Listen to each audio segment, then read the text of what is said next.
우리가 함께 나눌 말씀은 욥기 4장 1절부터 21절까지의 말씀입니다. 지금까지 잠잠히 함께 아파하던 친구 중에 엘리바스가 이제 드디어 이야기를 시작합니다. 이야기를 시작하는 이유가 무엇인가 살펴보면 3장의 욥의 이야기를 듣고 가만히 있을 수 없었기 때문입니다.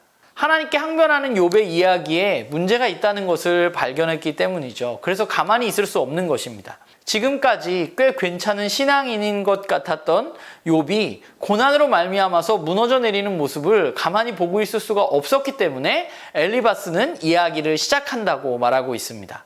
그러면 엘리바스는 욥에게 무슨 이야기를 하는가 살펴보면 그의 말의 중심에는 7절 말씀이 있습니다. 죄 없이 망한 자가 누구이며 정직한 자가 끊어지는 자가 없다라고 말하고 있는 것이죠.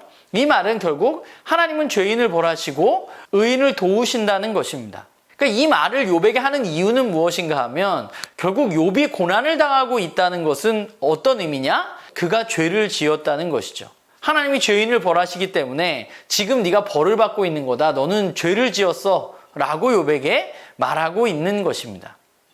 그러면서 엘리바스는 자신이 들었던 계시의 내용을 이야기해주고 있어요. 그 계시의 내용은 무엇인가 하면 사람이 어찌 하나님보다 의롭겠냐는 것입니다. 사람이 어찌 창조주 하나님보다 깨끗할 수 있겠냐는 것입니다. 사실 이 말은 맞는 말이죠. 인간 하나님보다 의로울 수 없고 깨끗할 수 없습니다. 그런데 18절을 보면 조금 의아한 부분이 나옵니다. 하나님이 그의 종이라도 그대로 믿지 않으신다는 거예요. 그의 천사라도 미련한다고 하신다는 겁니다. 그러면 정말 그러한가? 하나님은 정말 하나님의 백성들을 믿지 않으시는가? 이런 엘리바스의 말은 문제가 있다고 생각합니다. 왜냐하면 욥기 1장에서 하나님은 욥에게 의로운 자라고 평가해 주셨기 때문입니다.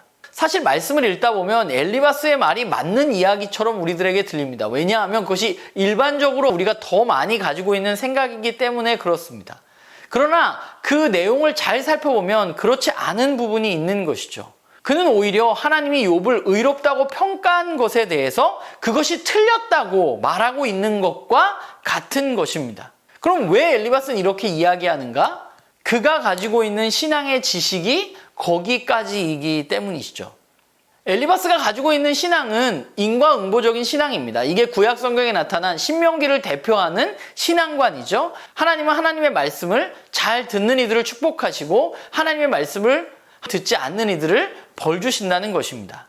그런데 그것이 과연 이 땅에서 신앙의 전부이냐? 그렇지 않다는 것입니다. 실제로 우리가 살아가는 세상에는 그렇지 않은 일들이 너무 많이 일어납니다.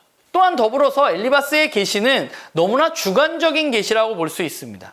그는 계시를 받았다고 하지만 사실 그는 하나님을 제대로 알지 못하는 사람입니다. 하나님은 사람을 믿지 못하시는 분이 아니시기 때문에 그렇습니다. 하나님은 하나님의 형상으로 인간을 창조하셨고 또한 사람들에게 자유의지를 주실 만큼 사람들을 믿으시는 분이십니다. 그분은 우리를 믿지 못하는 게 아니라 우리를 너무나 사랑하시는 분이십니다. 그러니까 엘리바스의 이야기는 결국은 자신의 신앙의 틀이 지금 맞다는 전제하에서 욥에게 이야기하고 있는 것이죠. 저와 여러분의 신앙의 틀은 어떠한가라는 생각을 해봅니다. 우리는 분명히 한계를 가지고 있는 사람들입니다. 그렇기 때문에 우리는 무엇인가를 100% 단정할 수는 없는 것 같아요. 그런데 우리가 만나는 이들을 보면 마치 자신이 가지고 있는 신앙이 전부인 것처럼 여기며 살아가는 분들을 만나게 됩니다. 그분들은 자신의 신앙을 바꾸려고 하지 않습니다. 올바른 이야기가 들려도 그 틀 안에서 그것을 바라보려고 합니다. 이유 없이 큰 병에 걸리고 이유 없이 사고를 당하는 사람들이 모두 죄를 지었기 때문에 그렇다고 말하는 사람들이죠. 그렇기 때문에 내가 하나님의 말씀을 듣지 않으면 벌을 받는다 라는 이야기를 내가 신앙의 틀로 가지고 있다면 이유 없이 큰 병에 걸리고 이유 없이 사고를 당하는 사람들은 모두 그 죄 때문이라고 생각하게 되는 것이죠. 만약에 하나님이 죄를 그런 식으로 심판하신다면 아마 저와 여러분은 모두 사고를 당했을 것입니다. 모든 것이 우리의 잘못에서 오는 결과물이라고 할 수 없습니다. 그렇기 때문에 우리는 잘못된 자기확신으로 다른 이들을 정죄하면서 살아가서는 안 되는 것이죠. 내가 하나님을 알아가는 것은 중요하지만 내가 아는 것이 전부라고 여기면서 우리가 살아가기 시작한다면 우리의 신앙에는 더 이상 진보가 이루어지지 않을 수밖에 없는 것입니다. 저는 저와 여러분의 하나님에 대한 알미 오늘 이 자리에 머물러 있어서는 안 된다고 생각합니다. 우리의 하나님에 대한 알문 더 깊어져야만 합니다. 시간이 가면 갈수록 그분을 더 알아가야만 하고 그분에 대한 사랑이 더 깊어져야만 하는 것이죠.